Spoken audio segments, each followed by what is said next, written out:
சாயிரம்.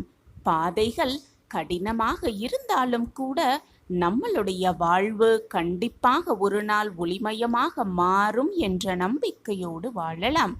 நம்பிக்கைதானே வாழ்க்கை. ஜெய் சாயிரம், ஜெய் ஜெய் சாயிரம். நம்ம சாயன்பர்கள் எல்லாரும் எப்படி இருக்கீங்க? எல்லாரும் நல்லா இருப்போம். ஓம் சாயிரம். என் அன்பு குழந்தா, உனக்கான நல்ல பாதையை நான் உனக்கு காட்டுகிறேன். இனி மகிழ்ச்சியான வாழ்வை நீ வாழப் போகிறாய். சர்வ நிச்சயமாக உன் வாழ்வு உனக்கு சாதகமாகவே அமையும். வாழ்க்கை என்னும் பயணத்தில் உன்னை பயணிக்க செய்த உன் அப்பாவிற்கு நன்றாகவே தெரியும் உனக்கு என்ன தேவை, எதை கொடுத்தால் நீ மகிழ்வாய் என்பது உன் அப்பாவிற்கு நன்றாகவே தெரியும். நீ செல்ல வேண்டிய பாதை எது, நீ இறங்க வேண்டிய வழி எது, நீ செல்லும் வழி எது என்பதை உன் சாயப்பா நன்றாகவே தெரிந்து வைத்திருக்கிறேன். அந்த பாதையில் உன்னை எப்பொழுதுமே நான் அழைத்து சென்று கொண்டுதான் இருக்கிறேன். எது வந்தாலும் சாயப்பா பார்த்து கொள்வார் என்ற நம்பிக்கையோடு நான் காட்டும் வழியில் சென்று கொண்டிருக்கும் என் பிள்ளையே, இன்பத் துன்பம் எதுவாக இருந்தாலும் அதை அப்படியே ஏற்றுக்கொண்டு சமநிலையோடு வாழ்ந்து கொண்டிருக்கும் என் பிள்ளையே, யாருக்குமே கிடைக்காத அதிர்ஷ்டத்தை உனக்கு நான் உன்னிடம் கொண்டு வந்து சேர்ப்பேன். உன் கையில் அந்த அதிர்ஷ்டம் வந்து சேரும் வரை பொறுமையாக காத்திரு. வாய்ப்பை தவறவிட்டு விடாதே. என்னை நம்பு, உன் கடமைகளை செய்து கொண்டே இரு. சாயப்பா இருக்கிறார் என்ற நம்பிக்கையோடு இரு. உனக்கு தேவையானதை உனக்கு தகுந்த நேரத்தில் தக்க சமயத்தில் கொண்டு வந்து சேர்க்கும் வேலையை உன் சாயப்பா நான் பார்த்து கொள்கிறேன். இந்த உலகத்தில் நடப்பதை தடுத்து நிறுத்தும் சக்தி இங்கு யாருக்குமே இல்லை. அதை முதலில் நன்றாக மனதில் பதிய வைத்துக்கொள். என் அன்பு செல்வமே, உன்னுடைய எண்ணம்தான் உன் வாழ்விற்கு முதல் எதிரியாகவே இருக்கும். என்ன நடக்கப் போகிறதோ, ஏது நடக்கப் போகிறதோ, வாழ்வு என்னாகிவிடுமோ என்ற பயம்தான் உன் வாழ்வை நல்ல வழியில் எடுத்து செல்லாமல் வேறு பாதையில் உன்னை அழைத்து செல்கிறது. என்ன நடந்தாலும் நான் பார்த்து கொள்கிறேன். எது நடந்தாலும் எனக்கு துணையாக அப்பா இருக்கிறார். வருவது வரட்டும், போவது போவட்டும் என்ற தைரியமாக இரு. வருவதை எதிர்கொள்ளும் தைரியத்தோடு இரு. அப்படி இருந்து பார், நடப்பது அனைத்துமே உனக்கு நன்மையாகவே இருக்கும். நன்மையாகவே இருக்கும்படி நான் பார்த்து கொள்கிறேன். ஒன்றை நன்றாக புரிந்து கொள். நேரத்தை மட்டும், பொன்னான நேரத்தை மட்டும் எப்பொழுதுமே வீணடித்து விடாதே. தேவையில்லாத செயல்களை மனதில் நினைத்து கொண்டு பொன்னான நேரத்தை வீணடித்து கொண்டே இருக்காதே. உன்னை விட்டு விலகி சென்றதை நினைத்து கொண்டு வரும் அந்த அதிசயத்தையும் அற்புதத்தையும் இழந்து விடாதே. போனது போனவையாகவே இருக்கட்டும். வருவதை எதிர்நோக்கி அதை வரவேற்று சந்தோஷமாக வாழ பழகி கொண்டாலே போதும். அதிர்ஷ்டமும் அற்புதமும் உன்னை தேடி வந்து கொண்டே இருக்கும், வந்து கொண்டே இருக்கும். எப்பொழுதுமே மற்றவர்களோடு உன்னை ஒப்பிட்டு பார்க்காதே. உலகில் உள்ள அனைவரையுமே திருப்திப்படுத்த வேண்டும் என்று நீ நினைத்தால் உன் வாழ்வை நீ வாழவே முடியாது. அவரவர்க்கென்று தனிப்பட்ட குணாதிசயம் இருக்கிறது. அனைவரையும் திருப்திப்படுத்திதான் நான் வாழ வேண்டும் என்று நினைத்தால் வாழ்க்கையை, உன் வாழ்வை நீ வாழவே முடியாது. சந்தோஷமாகவும் வாழ முடியாது, நிம்மதியாகவும் வாழ முடியாது. உன் மனதிற்கு எது சரி என்று படுகிறதோ, உனக்கு இதுதான் சரி என்று தென்படுகிறதோ அதை தைரியமாக செய்துவிட்டு போ. உன் வாழ்வு உனக்கு ஸ்வர்க்கமாகவே இருக்கும். நான் மீண்டும் மீண்டும் உனக்கு வலியுறுத்தி கொண்டே இருக்கிறேன். நம்மீது வீசப்படும் கற்களை விட நம் வாயிலிருந்து வரும் சொற்களில் மிக மிக கவனமாக இருக்க வேண்டும். ஏனென்றால் கற்களால் வரும் வலியும் வேதனையும் மிக சுலபமாக தீர்ந்துவிடும். ஆனால் வாயிலிருந்து வரும் சொற்களால் வரும் வலியை கடைசி வரை, வாழ்நாளின் இறுதி வரை அந்த வலி மனதில் இருந்து கொண்டே இருக்கும். அதை தீர்க்க எந்த மருந்தும் இது நாள் வரை கண்டுபிடிக்கப்படவே இல்லை. எனவே கற்களை சுலபமாக எறிந்து விடலாம். ஆனால் வாயிலிருந்து வரும் சொற்களை சற்று கவனமாகத்தான் கையாள வேண்டும். இதை நன்றாக மனதில் வைத்துக்கொண்டு மற்றவர்களை எப்பொழுதும் காயப்படுத்திவிடக்கூடாது. அதில் கவனமாக இருக்க வேண்டும் என்ற கவனத்தோடு இரு. நீ நினைப்பதற்கு மேலாகவே உன் வாழ்வில் எல்லாமே உனக்கு சாதகமாகவே அமையும். என் அன்பு குழந்தையே, இழப்பு என்பது சிலருக்கு ஒரு செயல்தான், ஆனால் வேறு சிலருக்கோ அது வாழ்க்கையாகவே இருக்கிறது. விதையோ வினையோ அதை விதைத்தவனுக்கு நிச்சயமாக அதனுடைய பலன் நிச்சயமாக கிடைத்தே தீரும். இதுதான் வாழ்வின் ரகசியமும் கூட. விதைப்பதை நல்ல எண்ணத்தோடு விதை, அந்த விதைதான் விருட்சமாக வளரும் என்ற எண்ணத்தோடு அதை விதைக்க பழகு. ஒன்றை நன்றாக புரிந்து கொள். எங்கேவெல்லாம் நீ ஏமாற்றப்பட்டாய் என்பதை சற்று கவனமாக சிந்தித்து செயல்படு. அங்கே நன்றாக உற்றுப்பார். அங்கேதான் நீ மிக உண்மையாக இருந்திருப்பாய். கனவுகளை நிஜமாக எண்ணி வாழ்வதும் நிஜத்தை கனவாக எண்ணி வாழ்வதும் தான் வாழ்க்கை என்பதை நான் உனக்கு மீண்டும் மீண்டும் வலியுறுத்தி கொண்டே இருக்கிறேன். ஆனால் உன் மனம்தான் அதை சில நேரம் ஏற்க மறுக்கிறது, புரிந்து கொள்ளவும் மறுத்து விடுகிறது. யாருமே இங்கு சரியும் இல்லை, யாருமே இங்கு தவறும் இல்லை. அவரவர்க்கு அவரவர் செய்யும் செயல்களும் காரியங்களும் சரியாகத்தான் தெரியும். மற்றவர்கள் கண்களுக்குத்தான் அது குறையாக தெரியும். அதே போல நீ செய்யும் காரியம் உனக்கு சரியாக இருக்கும் பட்சத்தில், இதுதான் சரி என்று உன் மனதிற்கு தென்படும் பட்சத்தில் அதை செய்துவிட்டு போ. அதை மட்டுமே செய்து பார். உன் வாழ்வே உனக்கு சொர்க்கமாகவே இருக்கும், நிரந்தர சந்தோஷமாகவே இருக்கும். நான் கூறும் வார்த்தைகள் படிதான் நீ நடந்து கொண்டிருக்கிறாய். சாயப்பாவின் வாக்குப்படிதான் நீ வாழ்ந்தும் கொண்டிருக்கிறாய். ஆனால் உன் மனம் சில சமயம் குழப்பமடைவதாலும் போராட்டமான சூழ்நிலையில் நீ இருந்து கொண்டிருப்பதாலும் உன் மனம் சில நேரம் தடுமாற்றமடைகிறது. நீ செல்லும் பாதையில் வழி தவறியும் போகிறாய். அந்த நேரத்தில் உன்னை தடுத்து நிறுத்தி உன் கையை பிடித்து இழுத்து சரியான பாதையில் கொண்டு செல்ல உன் சாயப்பா நான் உனக்கு துணையாக இருக்கும் பொழுது நீ எதற்குமே கவலையோ வருத்தப்பட வேண்டிய அவசியமே இல்லை. உன் சாயப்பா உன்னோடு இருக்கும் வரை நீ எதற்குமே பயப்பட வேண்டிய அவசியம் இல்லை. பாதை கடினமாக இருந்தாலும் கூட நம்மளுடைய வாழ்வு கண்டிப்பாக ஒரு நாள் ஒளிமயமாக மாறும் என்ற நம்பிக்கையோடு வாழப்பழகு. நம்பிக்கைதான் வாழ்க்கையாகவே இருக்கிறது. நாளைக்கு செய்து கொள்ளலாம், நல்ல காரியத்தை நாளை செய்து கொள்ளலாம் என்று சொல்பவன் வாழ்வில் மிகப்பெரிய முட்டாளாகத்தான் இருப்பான். அறிவுள்ளவன், அறிவாளியானவன் அந்த காரியத்தை நேற்றே செய்து முடித்து இருப்பான்.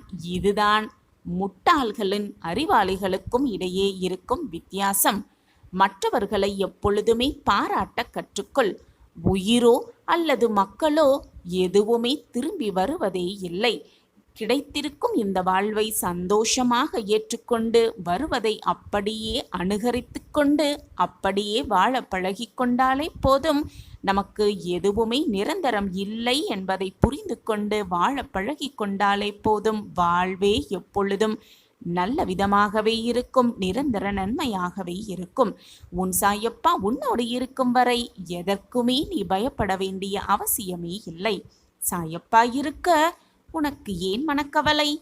எல்லாம் கூடிய விரைவில் முடிவுறும். அதுவரை உன் சாயப்பாவின் மேல் நம்பிக்கை வைத்து சற்று பொறுமையாக இரு. நீ இனி வரும் பாதையில் மகிழ்ச்சியோடுதான் பயணிக்கப் போகிறாய். உன்னுடைய கர்மாவை நான் முடித்து வைத்து விட்டேன். நீ விரும்பிய வாழ்க்கையை வாழப்போகிறாய். உன்னோடு நான் இருப்பதை உணர்ந்து கொள்ளும் நேரமும் உனக்கு சர்வ நிச்சயமாக வரும். இனி கலங்காதே. எந்த சூழ்நிலையிலும் நான் உன்னை விட்டுவிடவே மாட்டேன். எது வந்தாலும் எதிர்த்து நின்று போராடு. அனைத்தும் நன்மைக்கே என்பதை தீர்க்கமாக நம்பு. 1000 பேரிடம் நீ உதவி கேட்டாலும் கூட உனக்கு உதவப் போவது உன் சாயப்பா நானே என்பதை தீர்க்கமாக முடிவு செய்து கொள். உன்னிடத்தில் நான் எல்லாம் எடுத்துக்கொள்வேன். அதன் பிறகு 100 மடங்கு பலனை தருவேன். இது உன் சாயப்பாவின் சத்திய வாக்கேதான். கட்டாயமாக நீ விரும்பிய வாழ்க்கையை உனக்கான குறித்த நேரத்தில் நான் கொடுப்பேன். அது என்னுடைய கையில்தான் இருக்கிறது. இனி நடக்கப் போவதை பார்த்து வியக்கத்தான் போகிறாய். உன்னை யாராவது நிராகரிக்கிறார்கள் என்றால் உடனே மனம் நொந்து போய் கலங்கி நிற்காதே. உன்னை நிராகரிக்கிறார்கள் என்றால் அதைவிட பொக்கிஷமானவர்கள் உனக்கு கிடைக்கப் போகிறார்கள் என்பதை தீர்க்கமாக நம்பு. நான் உன்னை எப்பொழுதும் கைவிட்டு விடவே மாட்டேன். உன் சாயப்பா உனக்காகவே இருந்து கொண்டிருக்கிறேன் என்பதை மட்டும் எந்த நொடியும் மறந்து விடாதே, மறந்தும் கூட மறுத்து விடாதே. இன்று நீ சிரித்துக்கொண்டே இருக்க பிறரை சிந்தித்தும் இகழ்ந்தும் பேசிக்கொண்டிருக்கலாம். ஆனால் அதுவே உன்மீது திரும்ப வரும் என்பதை நினைவில் வைத்துக்கொள். மறந்தும் கூட மற்றவர்களின் மனதை காயப்படுத்தும்படி ஒரு செயலை கூட செய்து விடாதே. சிக்கல்களையெல்லாம் நீ கடந்து விட்டாய். உனக்கு நல்ல நேரம் வந்துவிட்டது, நல்ல காலம் வந்துவிட்டது. நல்லது மட்டுமே நடக்கப் போகிறது உன் வாழ்வில். இது நாள் வரை என் வாழ்க்கையில் இதுவெல்லாம் நடக்குமா, என் வாழ்க்கையில் மாற்றங்கள் நகருமா என்று நீ நினைத்து கொண்டிருந்த எல்லாம் உன் வாழ்வில் சுகமாகவே சுபமாகவே நடக்கப் போகிறது. உன் சாயப்பா உனக்காகவே கொடுக்கும் வாக்கு எப்பொழுதுமே பொய்யாகாது. என்னை முழுமையாக நம்பிக்கை வைத்த யாரும் வீண் போக மாட்டார்கள். நான் அவர்களை விட்டுவிடவும் மாட்டேன். என் மீது முழுமையாக நம்பிக்கை வைத்திருக்கிறாய் அல்லவா? அப்படி என்றால் தைரியமாக இரு, நான் இருக்கிறேன். என் அன்பு பிள்ளையே, வெற்றி என்பது எல்லோருக்கும் பொதுவானதுதான். சிலருக்கு சீக்கிரமாகவே கிடைத்துவிடும், வேறு சிலருக்கோ தாமதமாகும். ஆனால் கிடைத்தே தீரும். ஏனென்றால் வெற்றி என்பது எல்லோருக்குமே பொதுவானதுதான். கிடைக்கும் நம்பிக்கையோடு கிடைக்கும் என்று விடாமுயற்சி செய்து கொண்டே இருந்தால், தம் நம்பிக்கையோடு இருந்தாலே போதும். இன்றல்ல என்றாவது ஒரு நாள் வெற்றி நம்மை வந்து சேரும். எல்லோருக்குமே அந்த வெற்றி நிச்சயமாக கிடைக்கும். ஒரு சமயம் ஒரு எறும்பும் பறவையும் தங்களுக்குள் ஒரு பந்தயம் வைத்து கொண்டன. யார் முதலில் சென்று வானுயர்ந்த மலையை தொடுவது என்பதுதான் இருவரின் பந்தயம். பறவை எறும்பை பார்த்து மிக ஏளனமாக சிரித்துவிட்டு மலையை நோக்கி பறக்கத் துவங்கியது. வெகு சீக்கிரத்திலேயே பறவை மலையின் உச்சியை தொட்டும் விட்டது. மலை உச்சிக்கு சென்ற பறவை மேலிருந்து கீழே இருக்கும் எறும்பை தேடியது. அப்போது எறும்பு மலையடிவாரத்திலிருந்து பாதி தூரத்தை கூட தொடவே இல்லை. எறும்பை பார்த்து பறவை கூறியது, எனக்கு முதலிலேயே தெரியும், வெற்றி எனக்குத்தான் என்று கூறியது. பறவையிடம் ஒரு சிறு எறும்பு போட்டியிடலாமா? நீ என்னோடு போட்டி போடுவதற்கு தகுதியானவர் தானா என்பதை முதலில் சிந்தித்து பார்த்தாயா என்று கேட்டது. எறும்பை பார்த்து கேலியும் செய்தது பறவை. கேலி செய்து நகைத்ததும் விட்டது பறவை. வெகு நாட்கள் கழித்து எறும்பின் விடாமுயற்சியால் ஒரு நாள் எறும்பு அந்த மலையின் உச்சியை சென்றும் அடைந்தது. அப்போது அந்த பக்கமாக மலையை கடந்து சென்ற பறவை மலை உச்சியில் இருக்கும் எறும்பை மிக ஆச்சரியமாக பார்த்தது.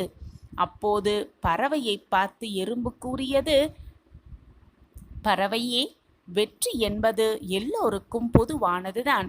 சிலருக்கு சீக்கிரமாகவே கிடைத்துவிடும், வேறு சிலருக்கோ தாமதமாக கிடைத்தாலும் சந்தோஷமாக அதை பெற்றுக்கொள்ளும்படிதான் கிடைக்கும் என்று கூறியது அந்த எறும்பு. விடாமுயற்சியும் தன்னம்பிக்கையும் இருந்தாலே போதும், வெற்றி ஒரு நாள் எல்லாருக்கும் நிச்சயமாக கிடைக்கும் என்று சந்தோஷமாக அந்த எறும்பு கூறியதை கேட்ட பறவை தலை குனிந்தது. நாமும் நம் வாழ்க்கையில் எப்பொழுதும் தன்னம்பிக்கையோடும் விடாமுயற்சியோடும் நம்மளுடைய பயணத்தை தொடர்ந்து கொண்டே இருக்க வேண்டும். நம்பிக்கையோடு நாம் எடுத்து வைக்கும் ஒவ்வொரு அடியும் நமக்கான வெற்றி அடியாக இருக்கும்படி இறைவன் பார்த்து கொள்வார். நிச்சயமாக வெற்றியை நம்பசம் ஆக்குவார். வெற்றி என்பது எல்லோருக்கும் பொதுவானதுதான்.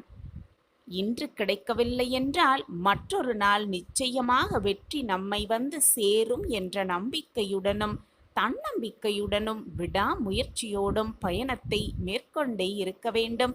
போராடிக்கொண்டே இருக்க வேண்டும். வெற்றியை சுலபமாக அடையலாம். வாழ்க்கையை மிக ஆனந்தமாக வாழ்ந்தே காட்டிவிடலாம். மகிழ்ச்சியான தருணம் ஆரம்பமாக போகிறது. உன் வாழ்வின் நீ உச்சத்தை தொடும் நேரமும் ஆரம்பமாக போகிறது. நாளை விடியலில் நம்பிக்கையோடு கண்களை மூடிக்கொண்டு 2 நிமிடம் கேள். உன் வாழ்வில் பல மாற்றங்கள் நிகழப்போவதை கண்கூடாக உணர்வாய். உன்னுடைய காலம் வரும் வரை பொறுத்திரு. உன்னை வேண்டாம் என்று உதறி தள்ளியவர்கள் நீதான் வேண்டும் என்று உன்னை தேடி வரும் வரை பொறுத்திரு. ஊமையாக காத்திரு. உன்னை உதாசீனப்படுத்தினவர்கள் உற்சாகமாக எப்படி இருக்கிறார்கள் என்பதை ரசித்து கொண்டே இரு. உன் காலம் வரும்பொழுது அவர்களுக்கான பதிலை நீயே சொல்லலாம் மிக ஆனந்தமாக. எல்லார் வாழ்க்கையிலும் மாற்றங்கள் நிகழ்ந்து கொண்டேதான் இருக்கும். உன் வாழ்வு மட்டும் அப்படியே போய்விடுமா என்ன? நிச்சயமாக போகாது. அப்படி போகவும் நான் விடமாட்டேன். குழந்தையே, உனக்கு அழுகை வரும் பொழுது அல்லது உன் கண்களிலிருந்து கண்ணீர் வரும் பொழுது அதை பார்த்து வேறொருவர் கண்களில் கண்ணீர் வந்தால் அவர்களை விட மிக உன்னதமான உறவு இந்த உலகத்திலே இல்லை. குழந்தையே, வாழ்க்கையில் நீ சென்ற இடமெல்லாம் துன்பமும் கஷ்டமும் அவமானமும் உன்னை தொடர்ந்த காலமெல்லாம் முடியப் போகிறது. இன்றோடு முடியப் போகிறது. நம்பிக்கையோடு தூங்கு. நாளை விடியல் உனக்கு மகிழ்ச்சி, சந்தோஷம், ஆனந்தம், அற்புதம் எல்லாம் ஒரு சேர நடக்கப் போகிறது. நீ பல நாட்களாக எதிர்பார்த்திருந்த அந்த நல்ல விடியல், உனக்கான விடியல் நாளை விடியும். ஒன்றை நன்றாக புரிந்து கொள். அவரவர் செயல்களின் அணுகுமுறைகளை பொறுத்தே வெற்றி தோல்விகள் தீர்மானிக்கப்படுகிறது என்பதை புரிந்து கொள். இப்பொழுது நீ எவ்வளவு மகிழ்ச்சியாக இருக்கிறாயோ அந்த மகிழ்ச்சி எப்பொழுதுமே உன் வாழ்க்கையில் சூழ்ந்திருக்க வேண்டும் என்று அந்த எண்ணத்தோடு எப்பொழுதும் இரு. உன் மகிழ்ச்சியான எண்ணங்களே உன் வாழ்க்கையை மிக மகிழ்ச்சியாக மாற்றிவிடும். உன் வாழ்க்கையில் நீ இருக்கும் இப்பொழுது இந்த சூழ்நிலையில் உன் வாழ்க்கையில் ஒரு திருப்பம் வரும். அதுவும் ராஜபோக வாழ்க்கையாகவே மாறிவிடும். இப்பொழுது உன் வாழ்க்கையில் ஏற்படும் பிரச்சனை, சோதனை, துன்பம் எல்லாவற்றுக்கும் ஒரு திருப்பம் வந்தால்தான் உன் வாழ்க்கையில் ஒரு நல்ல முடிவுக்கு உன்னால் வர முடியும் என்பதை புரிந்து கொள். கண்மணியே, வாழ்க்கையில் வெற்றி பெறும் எண்ணம் உன்னுடைய மனதில் இல்லை என்றால் தொடர் தோல்விகளை மட்டுமே நீ சந்திப்பாய். தோல்வியே வெற்றியின் தூண்டுகோலாக இருக்கலாம். கடின உழைப்பு, விடாமுயற்சி, தன்னம்பிக்கை இவற்றை படிகட்டாக்கி ஏறி சென்று கொண்டே இரு. யார் வழியில் என்ன பேசினாலும், யார் உன்னை அவதூறாக பேசினாலும் அவர்கள் வார்த்தைகளுக்காக ஒரு அடி கூட பின்னோக்கி எடுத்து வைக்காதே. தோல்வி என்ற காலன் உன்னை தொடர்வது மிக மிக அரிதாக இருக்கும். இப்படி நீ இருந்தால் வாழ்வில் தினமும் செயல்பட்டு கொண்டே இரு. அப்படி நீ இருப்பாயானில் வெற்றி பெறுவது நிச்சயமான உறுதி. என் குழந்தையே, தண்ணீரில் வேண்டுமானால் நீங்கள் வாழலாம். ஆனால் கண்ணீரில் மனிதன் வாழலாமா அல்லது வாழ முடியுமா? எப்பொழுதுமே கண்ணீரோடு இருந்தால் எதையுமே உன்னால் நினைத்து பார்க்க கூட முடியாது. அந்த நினைப்பை செயல்படுத்த கூட முடியாது. எனவே என் குழந்தையே, பொக்கிஷமான கண்ணீரை எப்பொழுதும் வீணாக்காதே. தேவையான நேரத்தில் கண்ணீரை சிந்த பழகு. தேவையில்லாத நேரத்தில் உன் கண்ணீரை வீணடிக்காதே. உன்னுடன் உன் சாய் தேவா இருக்கும் பொழுது வீண் கவலை கொள்ளாதே. குழந்தையே, உன்னிடம் உன் ஆசைகளையெல்லாம் விட்டுவிடு என்று நான் கூறவில்லை. ஆசைகளை என்னிடம் விட்டுவிடு என்றுதான் நான் சொல்கிறேன். குழந்தையே, உனக்கு புரியவில்லையா?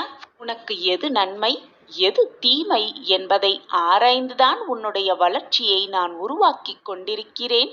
அதற்காகத்தான் இந்த கால தாமதம். உனக்கு கிடைக்காமல் நான் செய்து விடுவேன் என்று நினைக்காதே. அப்பா எதுவுமே நமக்கு செய்ய மாட்டுகிறார் என்று மருகி விடாதே. உனக்கு கொடுக்க வேண்டியதை நிரந்தரமான நன்மையாக கொடுக்க வேண்டும் என்பதற்காகவே நான் ஆராய்ந்து கொண்டிருக்கிறேன். அனைத்து நல்லதும் உனக்காகவே நடக்கப் போகிறது. நல்லது மட்டுமே உன் வாழ்வில் நிகழப் போகிறது. சந்தோஷமாக இரு, தைரியமாக இரு. உன் அப்பா நான் ஒரு அருகிலேயே இருக்கும் பொழுது வீணாக உன் மனதை போட்டு குழப்பிக் கொண்டே இருக்காதே. இது உன் அப்பாவின் சந்தோஷ சுப வாக்குதான். மங்கள நிகழ்வு உன் வாழ்வில் நிகழும், நிச்சயமாக நிகழும். நீ மனம் விரும்பியவரோடு கரம் சேரும் காலம் இது.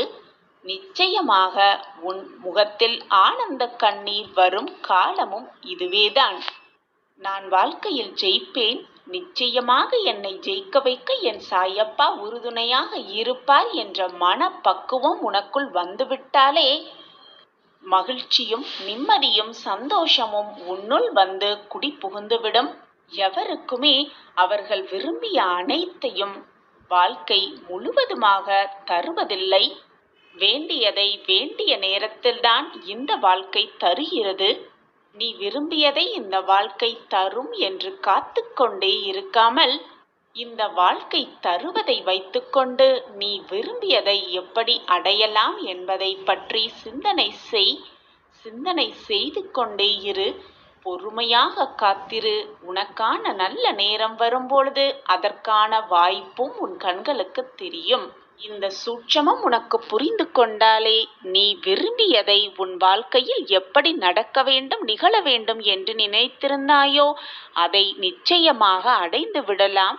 உனக்கு துணையாக உன் அப்பா எப்பொழுதும் உன் அருகிலேயே இருப்பேன் என்பதை மறந்தும் கூட மறந்துவிடாதே.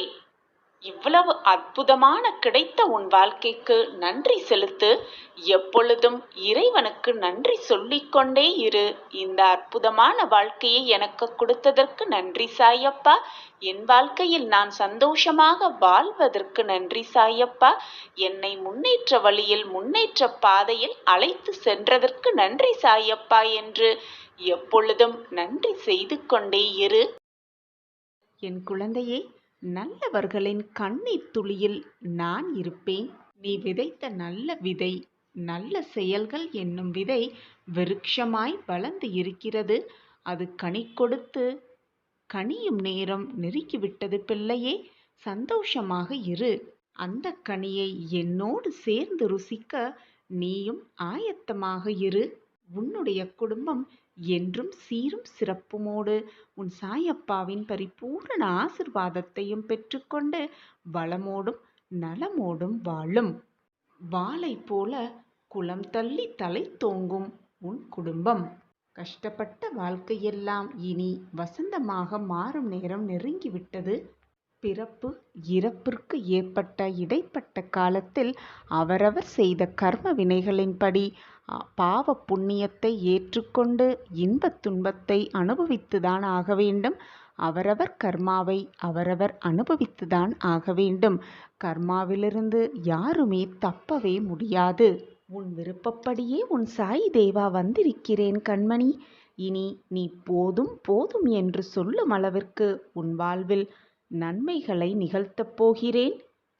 நீயே ஆச்சரியப்படும் அளவிற்கு பல நன்மைகள் உன் வாழ்வில் நிகழப்போகிறது. தேவையில்லாத சிந்தனைகளை மனதில் நிறுத்தி கொண்டு புலம்பிக் கொண்டே இருப்பதை விட என் காலடியில் அனைத்தையும் சமர்ப்பித்துவிட்டு அமைதியாக இருந்துவிடு. என் பாதத்தில் சரணடைந்துவிடு. என்னுடைய திருவடி தரிசனம் உனக்கு மன நிம்மதியை நிச்சயமாக கொடுக்கும் என் பிள்ளையே. துயரக் கடலிலிருந்து நான் உன்னை கரையேற்றுவேன். என் கைகளால் உன்னை இழுத்து கரையேற்றுவேன். இதோ நான் வந்துவிட்டேன் அல்லவா. வெகு விரைவில் ஒரு மகிழ்ச்சியான தகவல், ஒரு மங்களகரமான நிகழ்வு, ஒரு இனிப்பான செய்தியை உனக்கு நான் தருவேன். இது உன் சாயப்பாவின் சத்திய வாக்கேதான். நீ என்னை தேடி வர முடியாவிட்டாலும் நான் உன்னை தேடி வருவேன் என் குழந்தையே. இனி எதற்குமே நீ வருத்தப்பட தேவையில்லை. நான் இருக்கிறேன் பிள்ளையே. என் பிள்ளையே, எல்லாம் எனக்கு தெரியும் என்று குழப்பத்தோடு இருப்பதை விட எதுவுமே தெரியாது என்று தெளிவோடு இருப்பதே மிக நல்லது. எதற்கும் பயப்படாதே. உன் மனம் குளிருமளவிற்கு ஒரு நல்ல செய்தி உன் காதுகளுக்கு வந்து விழும். அதற்கு உறுதுணையாக உன் அப்பா எப்பொழுதும் உனக்கு துணையாகவே இருப்பேன். எல்லாம் மாறும், மிக அழகாகவே மாறும். உனக்கான ஒரு வாழ்க்கை உன்னை தேடிக் கொண்டிருக்கிறது. இதுவரை நீ காலத்தை தேடியிருந்த நாட்களெல்லாம் முடியப் போகிறது. அந்த நல்ல காலமே உன்னை தேடி உன் கையில் வந்து விழும் நேரம் நெருங்கி இருக்கிறது பிள்ளையே.